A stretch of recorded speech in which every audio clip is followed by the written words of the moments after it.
انقلابی وحدت در میانی ما کسی اندازدانی اختلاف گرد گردد بین سنگی آسیابی وحدت گرد گردد بین سنگی آسیابی وحدت سرچشمه فتح و ظفر گویم تو رو وحدت بخشنده فضل و هنر گویم تو رو وحدت از تو بود این زندگی با بقا عیش بخش و مهربان و معتبر گویم تو رو عیش بخش و مهربان و معتبر گویم تو رو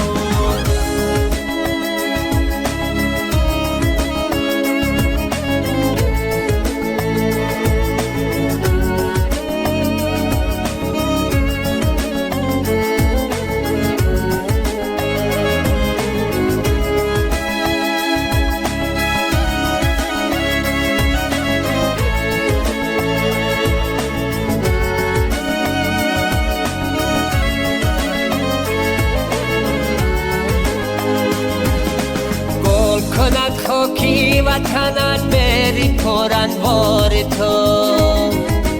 همچو بیرق رهنما و رهبر گویم تو را دوست می‌دارم تو را همچو وطن مادر بسی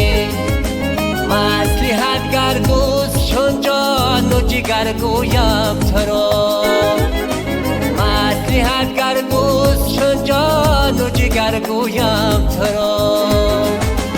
وحدت سرچشمه فتح و ظفر گویم تو را وحدت بخشنده فضل و هنر گویم تو را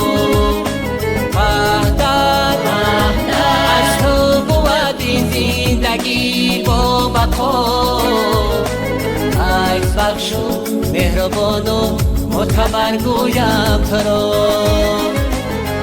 عیش بخش و مهربان و معتبر گویم تو را وحدت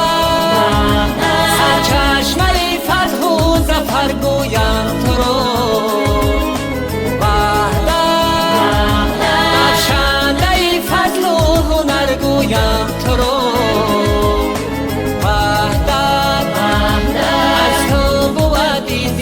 زندگی با بقا عیش بخش و مهربان و معتبر گویم تو را عیش بخش و مهربان و معتبر گویم تو را